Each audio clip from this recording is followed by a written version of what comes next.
D'abord, je voudrais parler au nom de la CMODH et faire un témoignage parce que la CMODH, la Coordination maghrébine des organisations de droits humains, est une organisation créée en 2006 qui est actuellement réprimée au Maroc. On n'a pas notre récépissé d'une façon illégale. Réprimée au Maroc, on n'a pas le droit à nous réunir dans une salle publique. Réprimée en Mauritanie, on n'a pas eu le droit de nous réunir en Mauritanie. Réprimée en Algérie, on n'a pas eu le droit de nous réunir en Algérie. On a à peine un espace en Tunisie. Heureusement qu'il y a toujours un petit espace où on peut se réunir. Mais ça, quand on est réprimé dans nos pays où il y a la dictature, où il y a les violations de droits humains, on est content parce qu'on est sûr qu'on est dans le bon chemin, qu'on est en train de faire un bon travail. Malheureusement, dans nos pays, on aimerait bien être fiers d'autres choses, mais malheureusement sur la répression, on est fiers d'être réprimé par des gens qui violent les droits humains. Donc mais je reste très optimiste. Comme a dit notre camarade tunisien, on est tous optimistes parce que l'avenir, c'est l'avenir des droits, l'avenir de la démocratie, jamais les dictatures. Non, l'avenir c'est au peuple et à la liberté.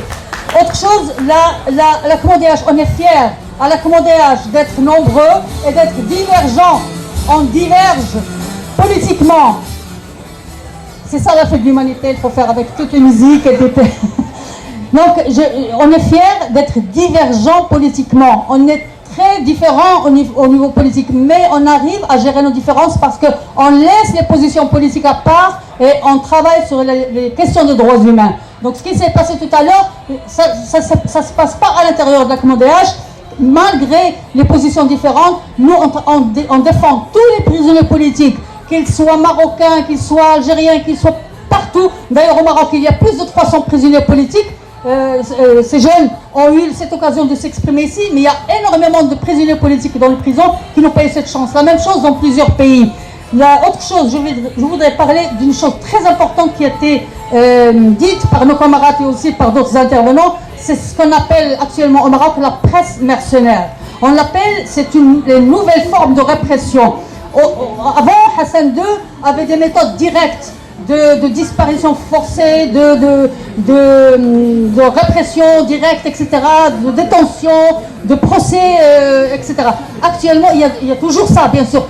Mais il y a de nouvelles formes de répression, c'est de pousser les gens à quitter la scène publique par des articles fallacieux, par une atteinte à leur réputation, par une façon de salir les militants, de les discréditer pour les laisser vraiment isolés de la société. Il y a des jeunes qui ont quitté la scène publique à cause de ces articles fallacieux qui touchent leur dignité et Donc il faut vraiment travailler sur ces nouvelles formes de répression qui sont ces principes.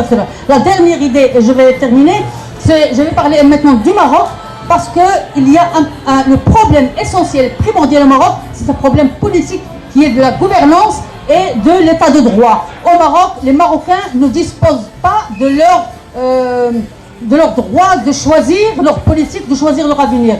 Il y a un article, le premier article du Code du Pacte des droits civils et politiques et le premier article du Pacte des droits économiques, sociaux et culturels, c'est le droit des peuples à l'autodétermination. Il est primordial, il est fédérateur, il est essentiel et fondamental. Cet article-là n'est pas respecté. Donc les Marocains, ceux qui gouvernent, il n'y a pas de reddition de comptes. Ceux qui détiennent la décision politique stratégique, aussi bien au niveau politique, économique et autres, ce sont des pouvoirs qui ne sont ni élus, ni critiqués, ni choisis, etc. Et c'est ça le problème de la démocratie au Maroc. Et les droits humains, c'est la démocratie. Quand il n'y a pas ces bases de la démocratie, on ne peut pas espérer le respect des libertés. Donc c'est un problème de lutte, d'abord pour la bonne gouvernance et pour la démocratie. Merci. Merci Khadija.